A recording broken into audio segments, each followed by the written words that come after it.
बिस्मिल्लाहिर्रहमानिर्रहीम। अस्सलाम वालेकुम क्लास 9। उम्मीद है आप सब खैरियत से होंगे। आज हम करेंगे unit number 3 review exercise 3 question number 3 हमारे पास find the value of x in the followings. ठीक है, हमें लॉग की फॉर्म में वैल्यूज़ दी गई हैं, हमने वहाँ से एक्स की वैल्यू फाइंड करनी है। सो स्टार्ट करते हैं। क्वेश्चन देखें, फर्स्ट पे हमें दिया गया है log base 3x is equal to 5। ठीक है, अब यहाँ पर देखें बेटा, जो बेस में वैल्यू होती है, ठीक है, वो हम यहाँ पे राइट कर लेते हैं। ठीक है, और जो आपके पास ये वाली वैल्यू होती है, ये इक्वल के दूसरी साइड पे चली जाती है, और जो इक्वल के दूसरी साइड पे वैल्यू होती है उसको हम बेस की पावर में, ठीक है, एक्सपोनेंट में राइट कर लेते हैं। सो हम यहाँ पे राइट करेंगे 3।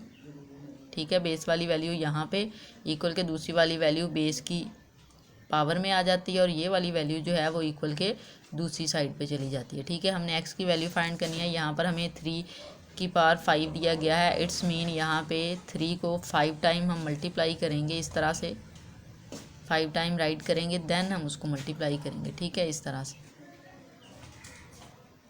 अब यहाँ से देखें बेटा, आप 3 को 3 के साथ मल्टीप्लाई करें, फिर 3 को 3 के साथ करें, तो ये आपके पास यहाँ से ये वाली आ जाएगी 9 मल्टीप्लाई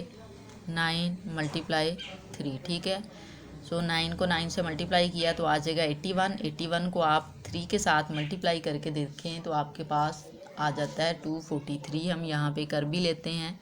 81 को 3 के साथ आप मल्टीप्लाई करके देखें तो 3 1 टाइम 3 8 3 टाइम 24। ठीक है, सो आपके पास आंसर आ जाएगा। इक्वल यहाँ पे हम एक्स राइट कर लें, आंसर आ जाएगा हमारे पास 243 इज इक्वल टू एक्स। ठीक है, हम एक्स को इस साइड पे राइट कर लेते हैं। यहाँ से देखें एक्स की वैल्यू आ गई है 243। ठीक है, क्वेश्चन नंबर 2 देखें। क्वेश्चन नंबर 2 है हमारे पास log base 4 256 is equal to x.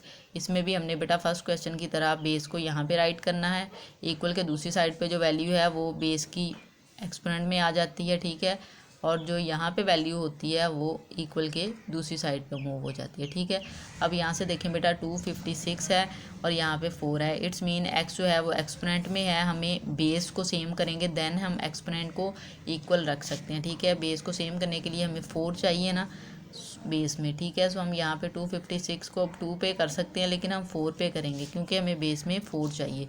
सो ये देखें आपके पास आ जाएगा 2 6 टाइम 24 वैन कैरी किया 2 4 टाइम 16 4 सॉरी यहाँ पर आ जाएगा 4 1 टाइम 4 2 कैरी किया 2 6 time 64 sorry 24 4 4 time 16 and 4 1 time 4।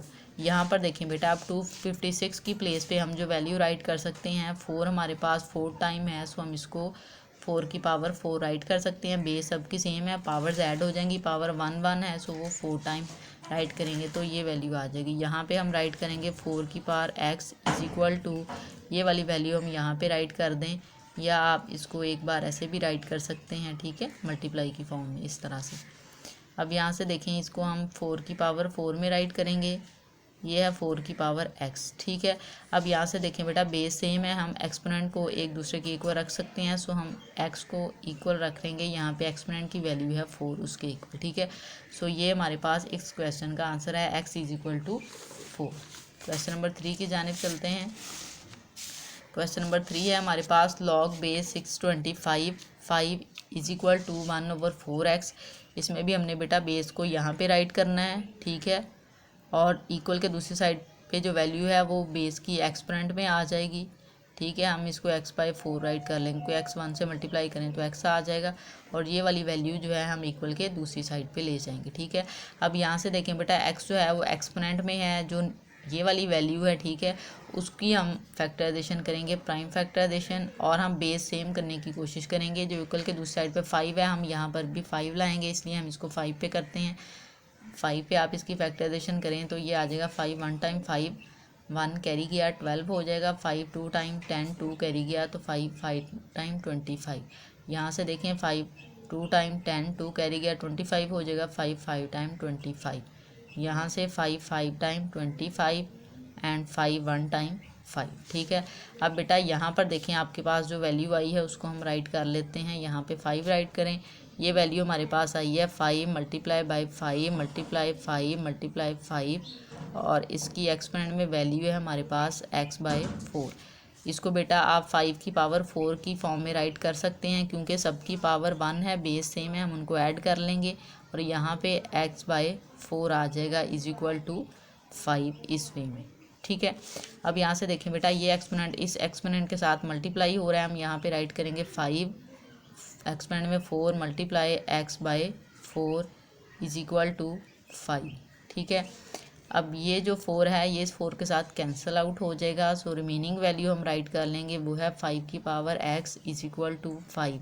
अब यहाँ से देखें बेटा बेस सेम हो गया, हम एक्सपोनेंट को इक्वल रख सकते हैं, 5 की पावर में कुछ नहीं है, इट्स मीन वहाँ पे 1 है, सो x हम राइट करेंगे x इज इक्वल टू 1।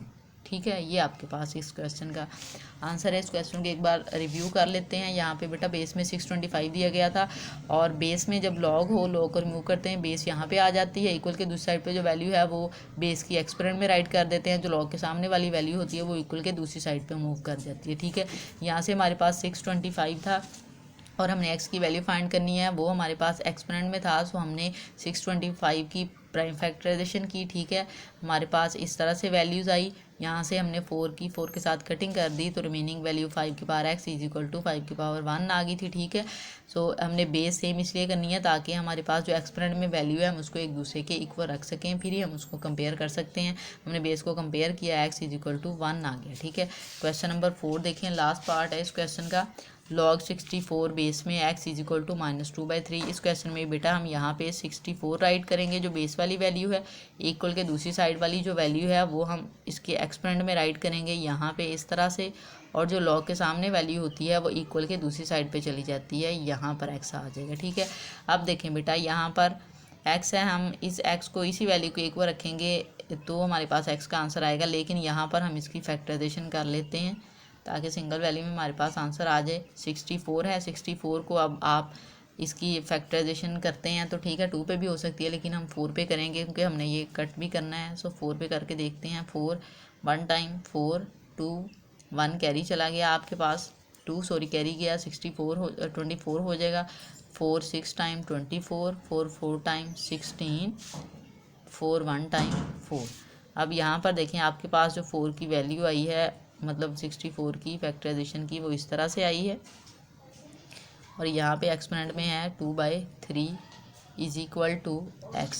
ठीक है, अब बेटा यहाँ पर देखें 4 में बेस सेम है ना सबकी, ठीक है, और पावर में क्या होगा सबके कुछ नहीं है तो मीन 1 है, इन तीनों को हम प्लस कर लेंगे तो हमारे पास आ जाएगा 4 की पावर 3 और यहाँ पे वैल्यू है -2/3 इज इक्वल टू x। ठीक है, अब बेटा देखें ये एक्सपोनेंट इस एक्सपोनेंट के साथ मल्टीप्लाई होगा, हम राइट करेंगे 4 की पावर 3 मल्टीप्लाई -2/3। ठीक है, इज इक्वल टू x। यहाँ से ये x 3 इस 3 के साथ कैंसिल आउट हो जाएगा, तो आपके पास जो आंसर आएगा वो आएगा 4 की power -2 is equal to x। हमें माइनस में वैल्यू तो नहीं चाहिए बेटा, यहाँ पर उसकी पावर माइनस है, अगर मैं उसको डिवीजन में ले जाऊँ, डिनोमिनेटर में ले जाऊँ तो पावर उसकी साइन चेंज हो जाएगा। हम इसको 1 की डिवीजन में ले जाते हैं तो माइनस का है तो पॉजिटिव हो जाएगा इस तरह से। ठीक है, x। और यहाँ पर देखें बेटा आप 4 का स्क्वायर लें तो आपके पास इस तरह से आप इसको राइट करते हैं, स्क्वायर को 4 को 2 टाइम राइट किया, 4 4 टाइम 16, इट्स मीन हमारे पास वैल्यू आ गई है 1/16 इज इक्वल टू x। ठीक है, आप इसको इस फॉर्म में राइट कर लें, x इज इक्वल टू 1/16। ठीक है, ये आपके पास जो आंसर आया है ये x की वैल्यू आ गई है। इस क्वेश्चन को रिव्यू कर लेते हैं। 64 बेस में था, सामने x था, इक्वल के दूसरी साइड पे -2/3 था। हमने क्या किया, लॉग जब रिमूव करते हैं ना, यहाँ पे ये वाली जो वैल्यू होती है, ठीक है, बेस यहाँ पे आ जाती है और x इक्वल के दूसरी साइड पे वैल्यू जो होती है वो एक्सपोनेंट में आ जाती है बेस की, और ये वाली जो सामने वैल्यू होती है वो इक्वल के दूसरी साइड पे चली जाती है। ठीक है, यहाँ से हमने 64 की फैक्टराइजेशन की, सो हमारे पास ये वाला आंसर आया, हमने राइट किया, इसकी पावर को ऐड करके हमने राइट कर लिया। यहाँ से हमने इस एक्सपोनेंट को इस एक्सपोनेंट के साथ मल्टीप्लाई किया, 3 3 कैंसिल हो गया तो 4 की पावर -2 आ गई थी, लेकिन हमें जो आंसर था वो -2 पावर में नहीं चाहिए था। ठीक है, तो हमने उसको डिवीजन में ले गया। ठीक है, 1/4 की पावर 2 कर लिया तो 4 की पावर 2 हमने इस तरह से सॉल्व की तो उसका आंसर आ गया 16। सो हमारे पास x की वैल्यू आ गई है 1/16।